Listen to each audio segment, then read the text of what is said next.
अभी बाबा हम बच्चों को श्रीमत देकर, श्रीमत का कल भी बाबा की मुरली में था, श्रीमत का हाथ बाबा ने हमारे सिर पर रखा है और यही वास्तव में सच्ची आशीर्वाद है, यही सच्चा वरदान है भगवान का।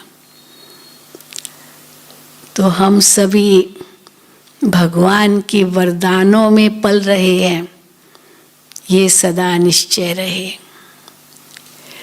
रोज बाबा हम बच्चों को कितने वरदान देते हैं।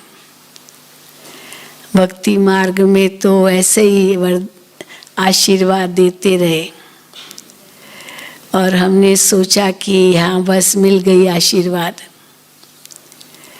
लेकिन सच्ची आशीर्वाद तो बाबा कई बार कहते अपने सिर पर खुद रखनी, खुद करनी है। ऐसे नहीं सिर पर हाथ रखा तो हो गई आशीर्वाद, पर अपने सिर पर खुद ही आशीर्वाद करनी है। कैसे करनी है? शिव बाबा की श्रीमत का हाथ सदा मेरे सिर पर है, ये अनुभव करना है। तो आशीर्वाद मिलती रहेगी, बाबा की भी मिलती रहेगी, बड़ों की भी मिलती रहेगी और साथ साथ खुद की भी मिलती रहेगी। तो वर्तमान समय हम देख रहे हैं कैसे समय कितना तेज गति से आगे बढ़ रहा है। जो बाबा की मुरलियों में हम सुनते आए हैं, बच्चे ऐसे हाहाकार होगा, दुख के पहाड़ गिरेंगे, आफतें आएंगी। जो भी बाबा ने मुरलियों में कहा है वो अभी प्रैक्टिकल में देख रहे हैं और बार बार बाबा हमें याद दिलाते हैं, बच्चे समय बहुत कम है, समय बहुत कम है।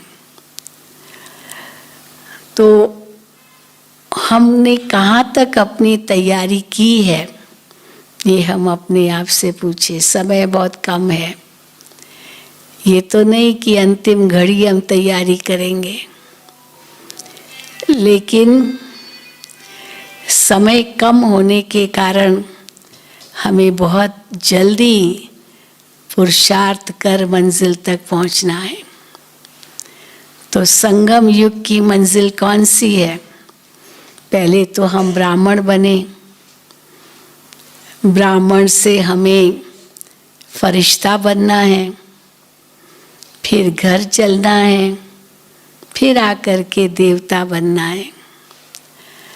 परंतु ब्राह्मण और फरिश्ता के बीच में कई मंजिलें पार करनी है। सबसे पहली मंजिल तो यही है कि मेरे अंदर जो देह का अभिमान है वो मिटाना है, क्योंकि वही सभी विकारों की जड़ है। सब विकार किस आधार पर पनपते हैं? देह अभिमान के कारण। और देह अभिमान ये रावण की देन है। इसलिए सबसे पहले ये देह अभिमान से छूटने के लिए बाबा हमें आत्मा अनुभव करो, आत्म अभिमानी बनो, आत्म अभिमानी बनो, देही अभिमानी बनो, बाबा कहते रहते हैं। और ये भी नहीं बाबा कहते कि बैठकर ही देही अभिमानी बनना होता है, चलते फिरते भी देही अभिमानी बन सकते हैं। देखना है तो क्या देखो, सुनना है तो क्या सुनो, बोलना है तो क्या बोलो, करना है तो क्या करो। तो देही अभिमानी स्थिति में अगर ये सब होता है तो ऑटोमेटिकली हमारे कर्म श्रेष्ठ बन जाते हैं।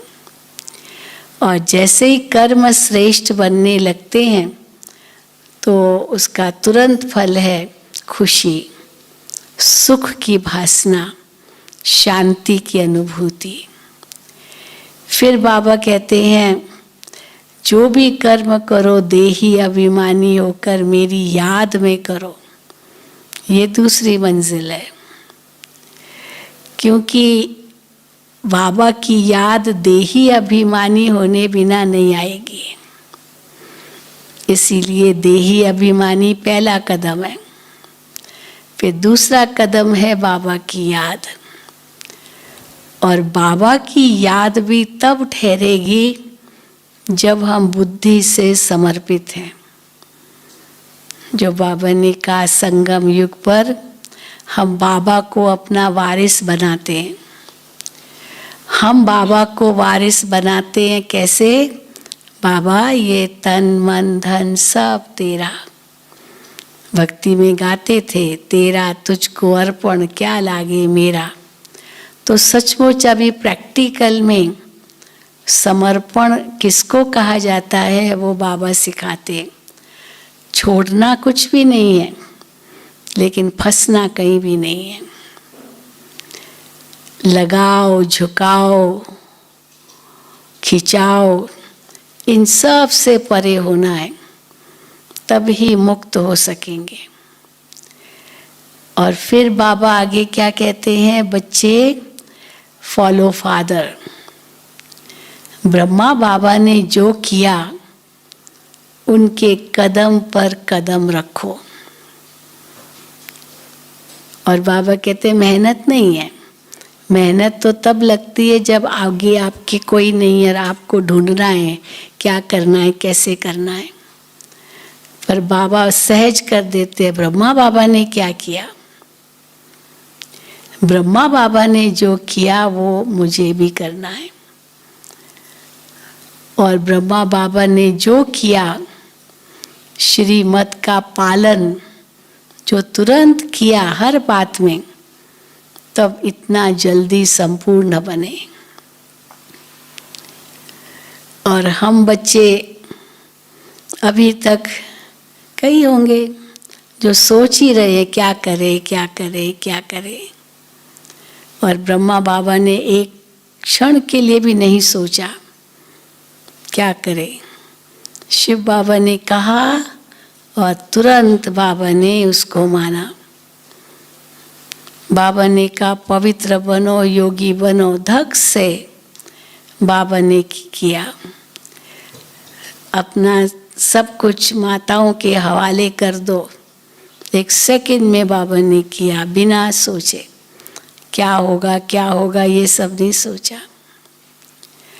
और एक बीज बाबा ने रोपा, जो उसके बाद हम देख रहे हैं इतना बड़ा वट वृक्ष के रूप में यह ईश्वरीय विश्वविद्यालय खड़ा है। एक बीज ब्रह्मा बाबा ने रोपा अपने तन मन धन का। और बाबा कहते हैं ये यज्ञ हमने स्थापन किया है। इस यज्ञ में विनाश ज्वाला प्रज्वलित होगी और सारी दुनिया इसमें स्वाहा होगी। ये बहुत बड़ी बात है। सारी दुनिया इसमें स्वाहा होगी। परंतु इसका अर्थ क्या है कि सारी दुनिया इसमें स्वाहा किस आधार पर होगी? हम सब पावन बन जाएं तो हमको नई दुनिया, जो पावन दुनिया होगी वो चाहिए राज्य करने लिए। तो पुरानी दुनिया तो स्वाहा होगी उसके लिए, क्योंकि इस दुनिया में तो राज्य करना नहीं है। यहाँ तो बाबा कहते तुम बिल्कुल गुप्त हो और गुप्त होकर ही रहना है, गुप्त होकर ही चलना है। न हमें कोई शो करना है, न दिखावा करना है, न हमें कोई यहाँ कुछ भी चाहिए। इसीलिए बाबा कहते अनासक्त बनो, नष्टो मोहा बनो। तो केवल देह अभिमान नहीं, लेकिन सारे जो भी विकारों के बीज है या जो भी उसकी अंश है वो सबको खत्म करना है। ऐसे भी नहीं कि थोड़ा थोड़ा करके करना है, क्योंकि थोड़ा थोड़ा करेंगे फिर आ जाएंगे अंश। जड़ से खत्म करना है। रहने के लिए हर वक्त तैयार रहने के लिए बहुत काल का अभ्यास चाहिए। इसलिए बच्चों को कहा जाता है पढ़ो पढ़ो। हाँ, ये नहीं परीक्षा जब आएगी तब किताब खोलेंगे, तब किताब खोलेंगे तो कुछ पल्ले पड़ेगा, हाँ, दिमाग में बैठेगा, और ही जो कुछ याद है वो भी भूल जाएगा होता है ना। इसलिए बाबा हम बच्चों को बार बार ये कह रहे हैं, चलो दुनिया का विनाश हो न हो वो तो बाद की बात, और हमारा ही कुछ हो जाए, हाँ, तो पता है बाबा कहते हैं ये कोई न सोचे अभी तो मैं जवान हूँ, अभी थोड़ी मरेंगे ये कोरोना ने दिखा दिया ना, चाहे जवान हो चाहे बूढ़े हो। तो इसीलिए ये सोचना भी गलत होगा कि अभी थोड़ी कुछ होगा। इसलिए मम्मा कैसे बनी, कई बार दादी जान की बताती थी कि मम्मा कैसे बनी। मम्मा से पूछते थे मम्मा आपने क्या पुरुषार्थ किया है, तो मम्मा कहती थी मैं हर घड़ी अपनी अंतिम घड़ी समझती हूँ, मैं हर घड़ी अपनी अंतिम घड़ी समझती हूँ। अब हर घड़ी अंतिम घड़ी समझे तो कितना पुरुषार्थ करेंगे। वो एक मिसाल देते ना, एक कहानी सुनाते कि एक व्यक्ति गुरु के पास गया, गुरुजी मेरा मन बहुत चंचल है, मैं कैसे भक्ति में तल्लीन हो जाऊं, कैसे हो जाऊं, मन बहुत चंचल है, मेरा मन कैसे स्थिर हो, कैसे स्थिर हो, बस यही उसके मन में प्रश्न, कैसे स्थिर हो, कैसे स्थिर हो। तो गुरुजी ने क्या कहा कि हर वक्त ये समझो कि मैं अभी मरने वाला हूँ, अब मरने वाला हूँ तो क्या होगा, मन स्थिर हो जाएगा कि नहीं हो जाएगा। बस पूरी हुई कहानी, पूरी हो गई, खेल खत्म। इसलिए मम्मा कहती थी कल किसने देखा, दादी जानकी को भी हमने देखा कहते हुए, कल किसने देखा, कल किसने देखा, जो करना है सो आज कर ले, कल किसने देखा, और आज में भी अब कर ले, हाँ, क्योंकि दूसरी घड़ी क्या होगा वो भी पता नहीं। ऐसी स्थिति आ गई है दुनिया की। इसलिए बाबा कहते हैं कि जो कल करना सो आज कल, आज कर, आज करना सो अभी, पल में प्रलय होगी फिर करोगे कभी। हाँ, करेंगे करेंगे। बाबा कहते गे की भाषा नहीं बोलो। गे की भाषा कौन बोलते हैं, जो छोटे बच्चे होते हैं ना, गे करते रहते, फिर बोल नहीं पाते ना, अभी बोलना सीख रहे हैं तो मुंह से शब्द तो निकलते नहीं है, तो गे करेंगे और मुंह से लाड़ निकलती रहती है छोटे छोटे बच्चों की, क्योंकि गे करते रहते हैं। तो गे करना माना जैसे एकदम छोटा बच्चा बन गया। छोटा बच्चा तो वो क्या पुरुषार्थ करेगा। इसलिए बाबा कहते हैं जो आपका शरीर है चाहे कैसा भी है, इसको चलाओ। ये नहीं सोचो बाबा मैं जल्दी छूटूं, नहीं, चलाओ। चतियाँ लगा के भी चलाओ, चतियाँ भी लगाओ, हर्जा नहीं। एक ही ड्रेस है किसको, एक ही कोट हो और बहुत ठंड है, अब दूसरा कोट है ही नहीं, तो क्या करेगा, फट गया तो क्या करेगा, हाँ, सिलाई करके पहनेगा ना, कि फट गया इसलिए फेंक दो और ठंडी में ठिठुरते रहो, नहीं ना। इसलिए ये जन्म बहुत अमूल्य है। भले दवाई लो, कुछ भी लो, ये फ्रूट समझ करके लो, लेकिन क्या करो, चलाओ। ये नहीं कहो बाबा जल्दी बुला लो, ये भी नहीं कहो कि बाबा कब विनाश होगा, पूछो भी नहीं, बस आप तैयार हो जाओ। तो बाबा ने जो किया वो हमको करना है, तब हम बाप समान बन सकेंगे। और बाबा ने जो किया वो हमें करना है, तो उसके लिए क्या करना पड़ेगा, जो भी कर्म करो, जो भी वचन बोलो, जो भी सोचो, क्या बाबा ऐसे सोचेंगे? बाबा ऐसे कहेंगे? बाबा ऐसे करेंगे? अगर बाबा ऐसे नहीं सोचेंगे, न बोलेंगे, न करेंगे तो मुझे भी नहीं करना है। ये है बाबा को फॉलो करना, ये है कदम पर कदम रखना। और अगर बाबा के कदम पर कदम रखा तो बाप समान बनना मुश्किल नहीं है। मुश्किल क्यों लगता है? क्योंकि सोचते हैं पता नहीं क्या होगा, पता नहीं। हाँ? तो बाबा कहते पता नहीं का तो पता कट जाएगा पता ही कट जाएगा। इसीलिए पता नहीं ये शब्द बोलना नहीं है, क्योंकि बाबा ने सब बता दिया है। पता नहीं कैसे कह सकते हमें? त्रिकालदर्शी बना दिया है बाबा ने हमें, तीनों कालों का ज्ञान दे दिया है। और फिर बाबा क्या कहते हैं? संगम टॉप पॉइंट पर बैठ जाओ, आप सारे कल्प को देख सकते हो, क्या थे, कैसे उतरे, कैसे अभी कहाँ हैं, अभी क्या होना है, ये सब पता है। इसीलिए पता नहीं या हाँ क्या होगा ये सोच, ये भी बाबा कहते हैं गलत है सोचना। तो इसलिए जब हमारी स्थिति इतनी ऊंची बने तब हम कहेंगे कि हाँ हम एवर रेडी है। तब हम कहेंगे कि हमने बहुत काल का अभ्यास किया है। तो बहुत काल का अभ्यास माना हर वक्त अटेंशन, हर वक्त अटेंशन।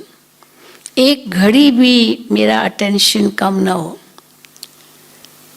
और उसके लिए ऐसे नहीं कि कर्म कोई केवल सुधारना है, हमारी सोच कितनी जो सूक्ष्म है उस पर भी पूरा ध्यान देना है।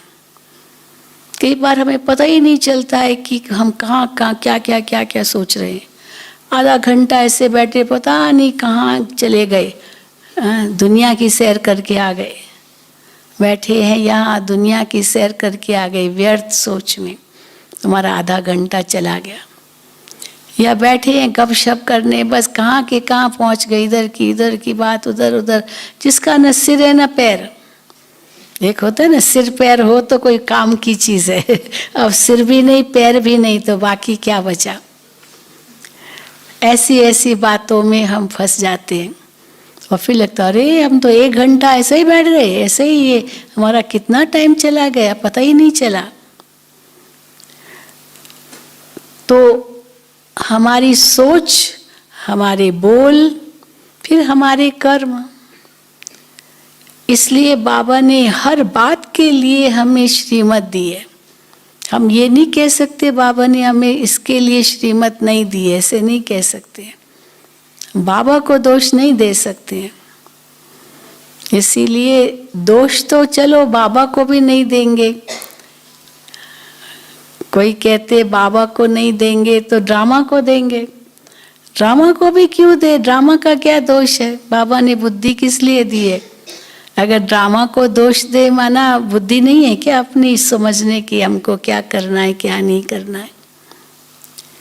तो बाबा ने बुद्धि भी दे दी है, रॉन्ग राइट की जजमेंट भी दे दी है।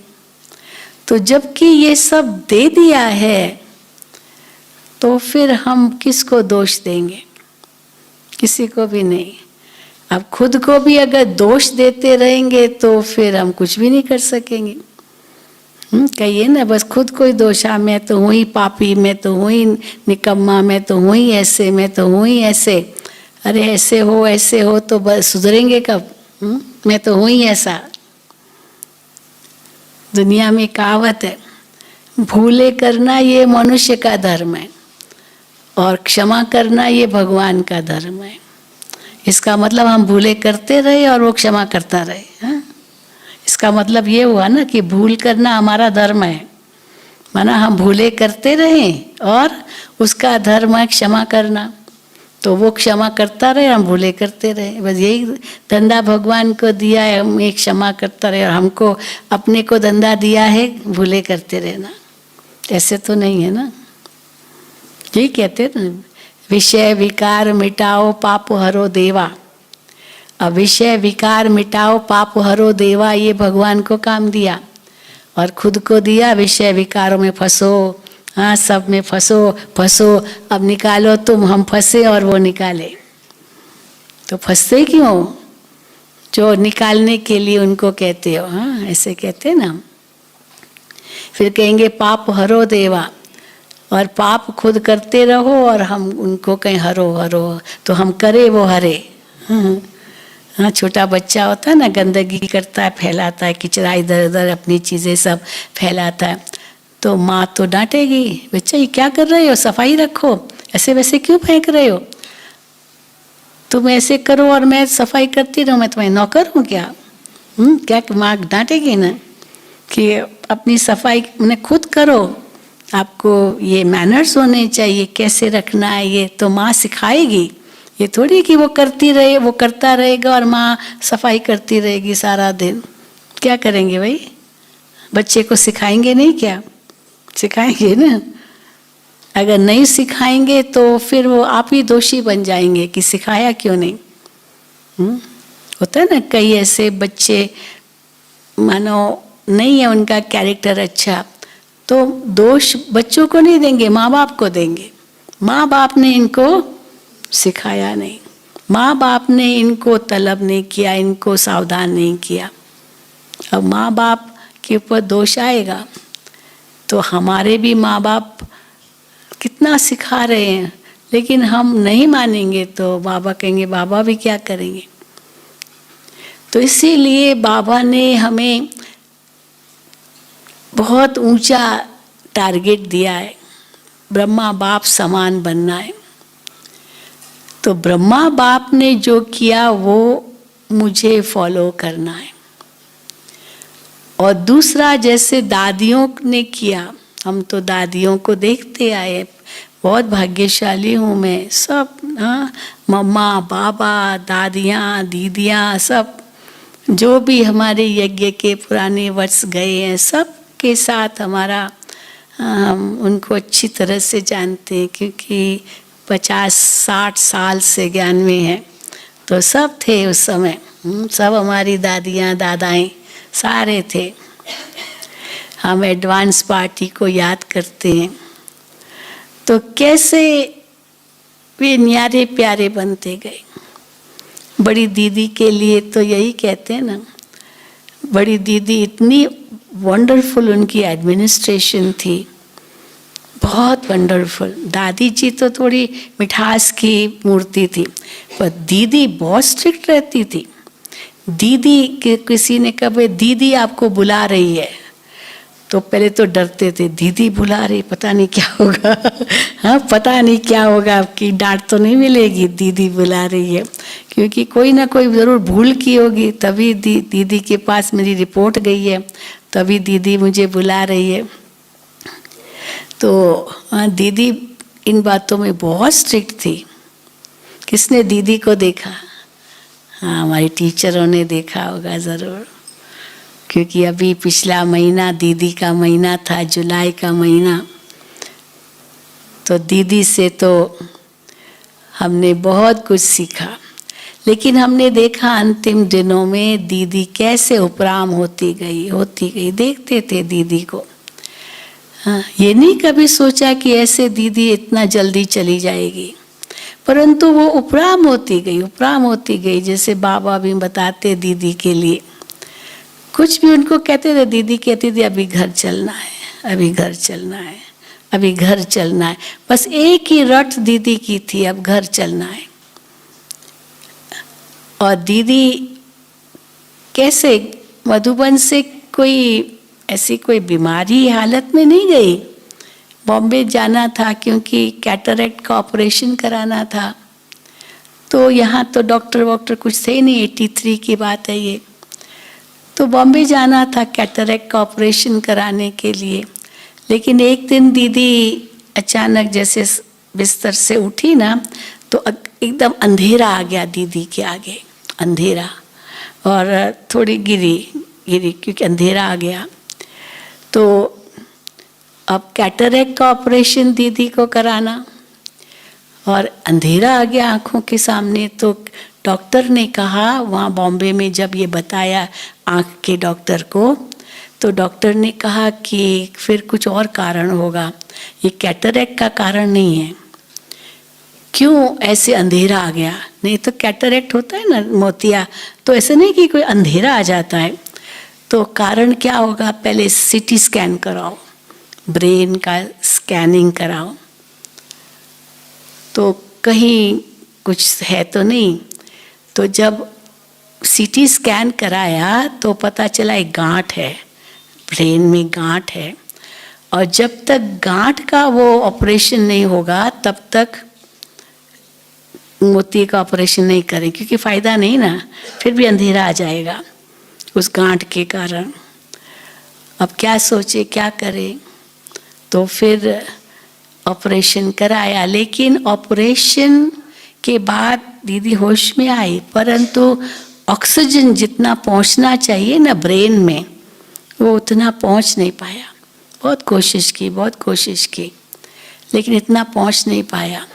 और 21 दिन तक जैसे दीदी सेमी कोमा स्टेट थी, सेमी, कंप्लीट कोमा भी नहीं, आंखें खोलती थी, मुस्कुराती थी, कुछ बोलती थी, फिर शांत हो जाती थी, किसी को पहचानती नहीं, मतलब कुछ अजीब ही स्थिति थी।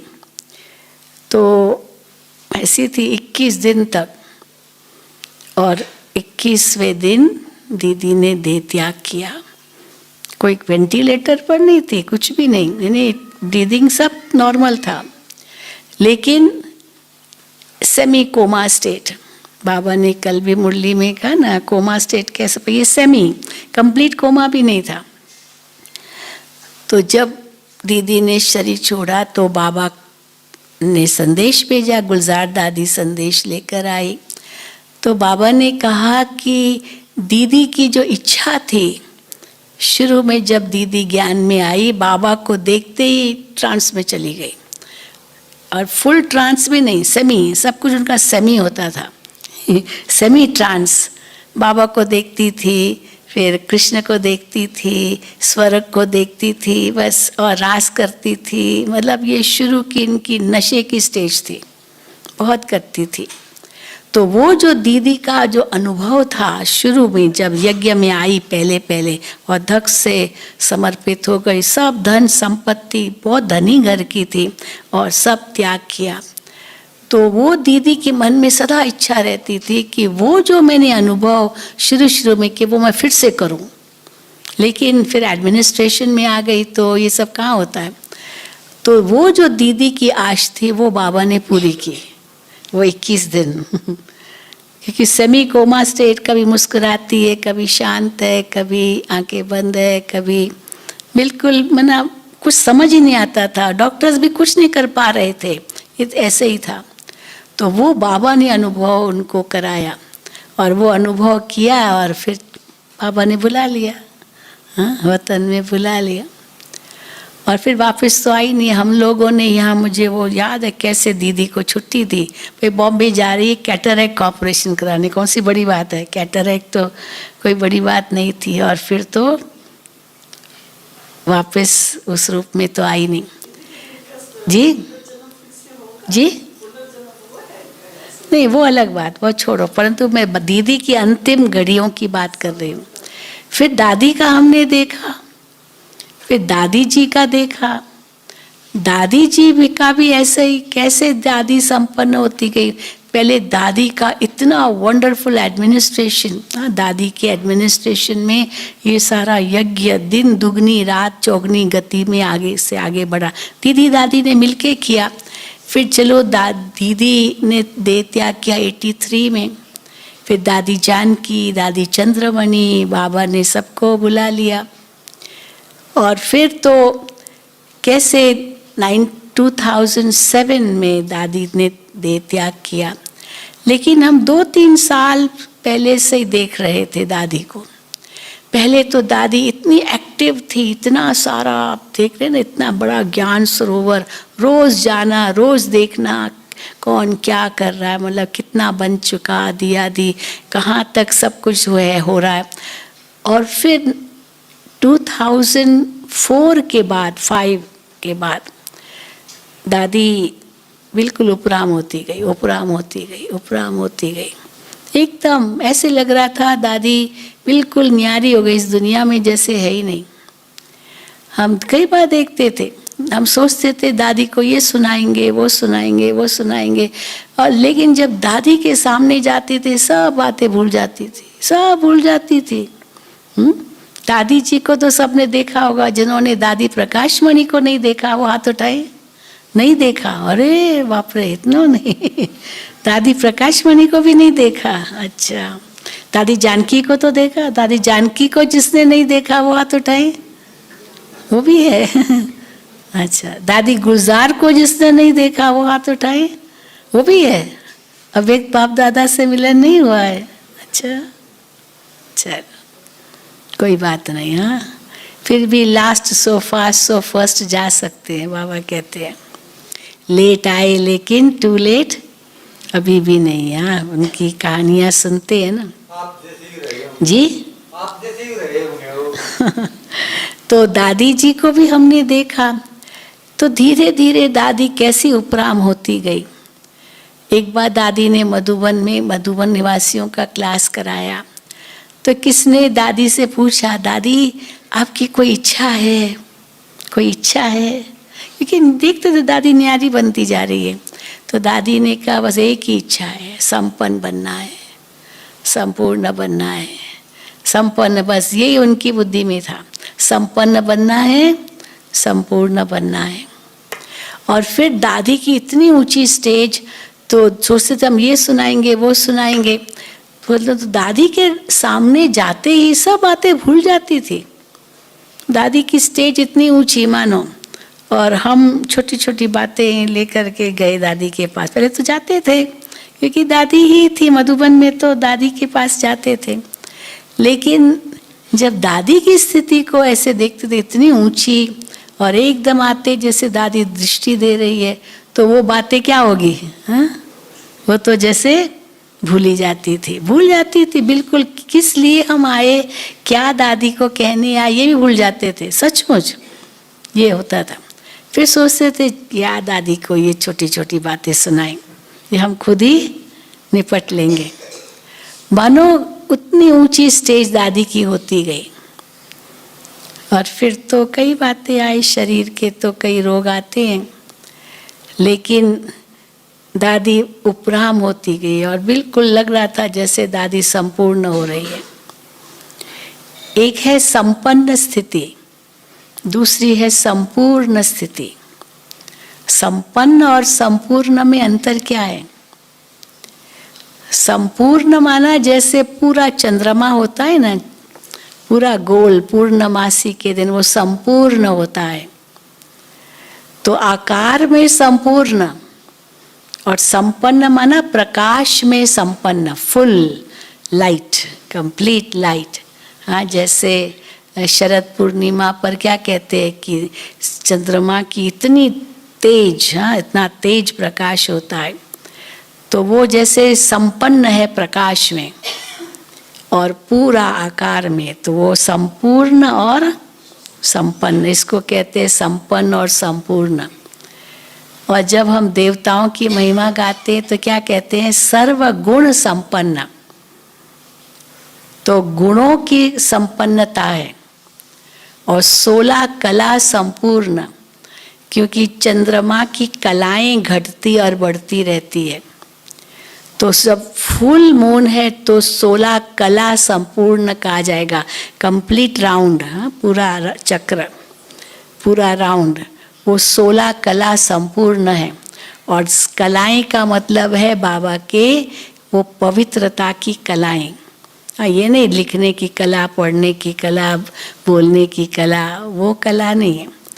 वो कलाएं तो सब आ जाएगी सतयुग में, लेकिन यहाँ हम उन कलाओं के पीछे नहीं जाते हैं कि हमको सब कलाएं आनी चाहिए। हाँ, सब प्रकार की इसके अंदर।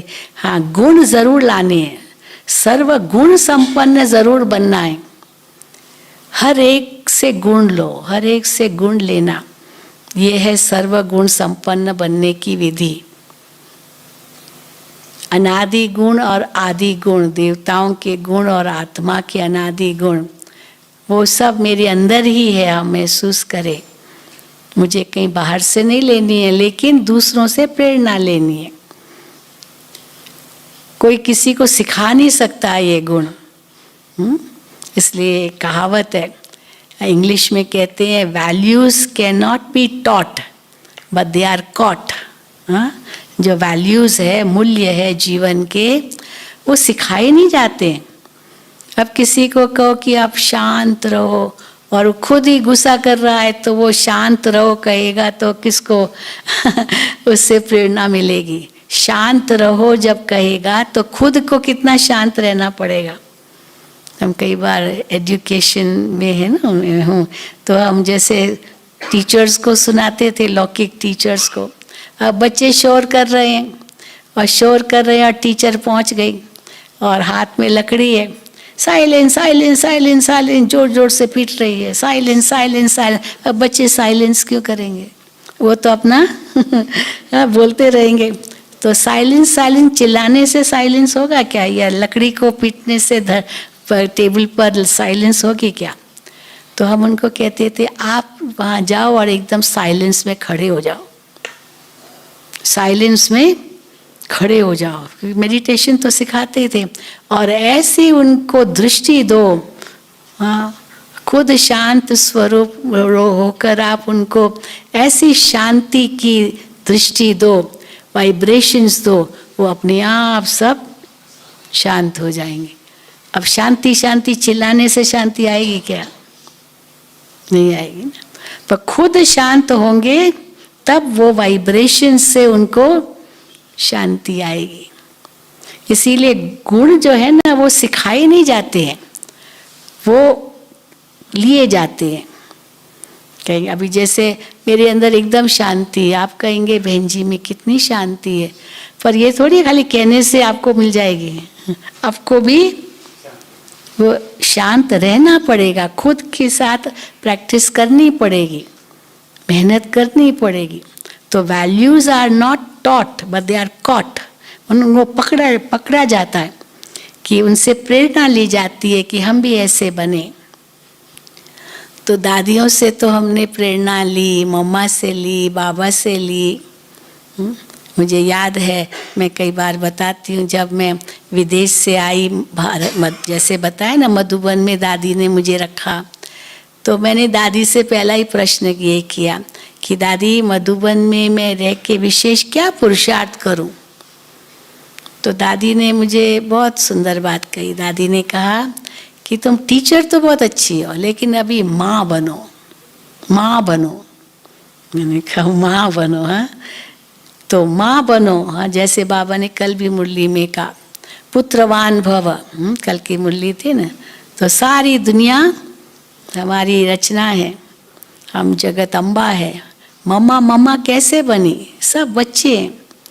ये उनको अनुभव हुआ जब हम पहली ट्रेनिंग की बाबा मधुबन में, बाबा के अव्यक्त होने के बाद।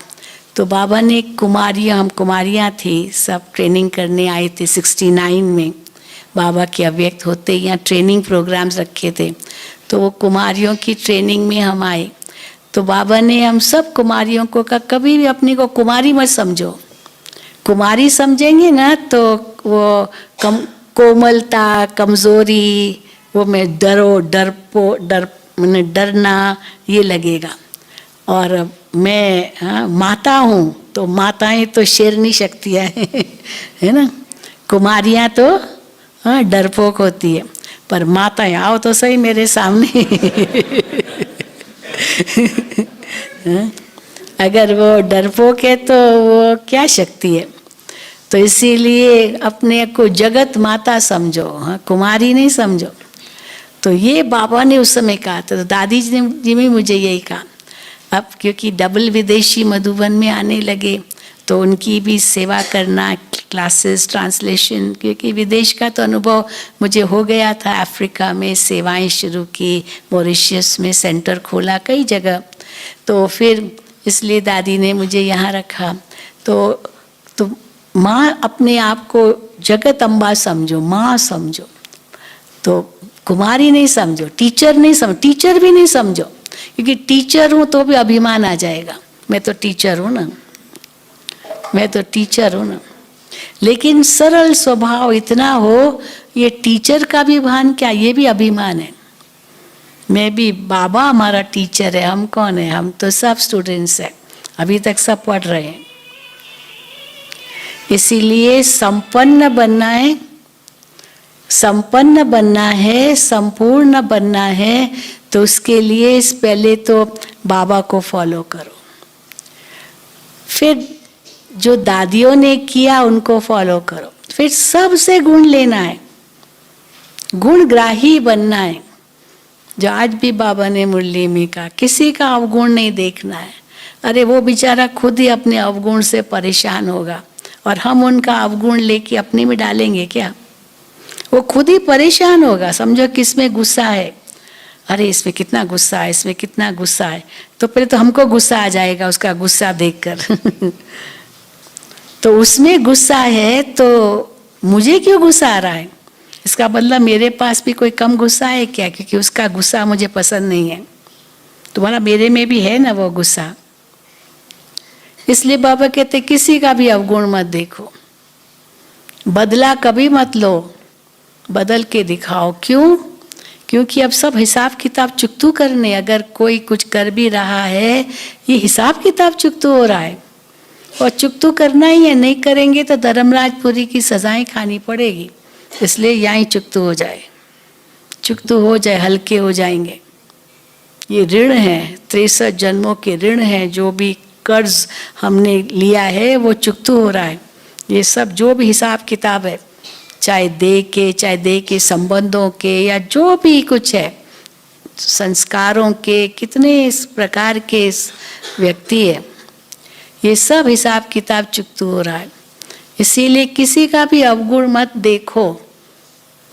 देखो तो देखो भी नहीं तो फिर वर्णन भी नहीं करेंगे, देखेंगे तो वर्णन करेंगे, सोचेंगे तो वर्णन करेंगे, देखेंगे नहीं तो सोचेंगे भी नहीं तो वर्णन भी नहीं करेंगे। पर ये सोचो, हर एक अपना अपना पार्ट बजा रहा है। हम लोग कई बार ड्रामा का जब ज्ञान देते हैं तो यही कहते हैं ना, अब मुझे अपना रोल, जो मेरा रोल है, जो मुझे पार्ट बजाना है, मैं वो याद करूं। जैसे एक्टर्स होते हैं, अब हर एक को अपना अपना रोल बजाना है, उसको अपना अपना जो डायलॉग है वो यानी बोलना है, तो बोलने से पहले थोड़ा रटेगा तो सही ना। तो वो दूसरे का थोड़ी सोचेगा उसका क्या पार्ट है, उसका क्या पार्ट है, वो क्या कर रहा है, वो क्या करेगा, अपना सोचेगा ना। मुझे क्या बोलना है, मुझे क्या बोलना है, दूसरे को जो बोलना है वो जाने, पर मेरा कैसा पार्ट हो, मुझे क्या बोलना है, मुझे कैसे एक्टिंग करनी है, वो अपना सोचेगा। तो हम दूसरों का क्यों सोचें, इसमें भी टाइम वेस्ट होता है। इसीलिए बाबा हमें क्या कहते हैं, बच्चे, हाँ, दुष्पर चिंतन, पर निंदा, पर ग्लानि, पर दोष नहीं। हर एक ये ड्रामा ऐसा बना हुआ है, सब कुछ एक्यूरेट है, सब सही है। तो इसीलिए क्या होगा, हम किसी का भी सोचेंगे नहीं, और मुझे संपन्न बनना है, संपूर्ण बनना है, बस यही सदा बुद्धि में रहे। तो संपन्न भी बनना है तो संपूर्ण भी बनना है। जो ब्रह्मा बाबा ने किया, आज भी बाबा की मुरली में था ना, हाँ, शिव बाबा सबको देखता है, पर मैं ब्रह्मा बाबा ही बाबा के साथ ही है, तो वो भी साक्षी होकर के देखता है। पर मेहनत ब्रह्मा बाबा को करनी है, क्योंकि शिव बाबा को योग तो ब्रह्मा बाबा को लगाना है, शिव बाबा को तो किसी योग लगाना नहीं है। तो इसलिए मुझे क्या करना है, मुझे क्या करना है, यही सोचो। और दूसरों के लिए क्या सोचो, चलो छोड़ो तो छूटो, न बदला लेना है, हाँ, न हमें किसी का दोष देखना है, पर मुझे बदलना है। और सचमुच हम देखते हैं इससे हमारी स्थिति कितनी ऊंची बन जाती है, बहुत ऊंची बन जाती है। तो इसीलिए किसी में फंसो भी नहीं। हम यही 3 बातें कहते हैं। छोड़ो भी कुछ नहीं, बाबा छोड़ने के लिए मना करते। परिवार में रहते हो, परिवार में ही रहो, छोड़ो भी कुछ नहीं, पर फंसो भी कहीं नहीं। छोड़ो भी नहीं, फंसो भी नहीं, और नया कुछ जोड़ो भी नहीं। क्योंकि चलो फंसो नहीं, छोड़ो नहीं, पर नया जोड़ते जाओ तो फिर उनसे कब निकलेंगे। इसलिए नया जोड़ो भी नहीं, लेकिन जो है निभाओ। ये चौथी चीज, इसको अंडरलाइन, निभाओ। निभाना है, क्योंकि हिसाब किताब है, इसलिए निभाना है। छोड़ के भाग नहीं सकते। कहाँ जाएंगे, कहाँ जाएंगे? दुनिया के किस कोने में जाएंगे? वहाँ भी आपको पकड़ लेंगे। पुलिस तो पकड़ ही लेगी, कहाँ जाएंगे, है ना? छोड़ेंगे थोड़ी। इसलिए कहाँ भी जाना नहीं है।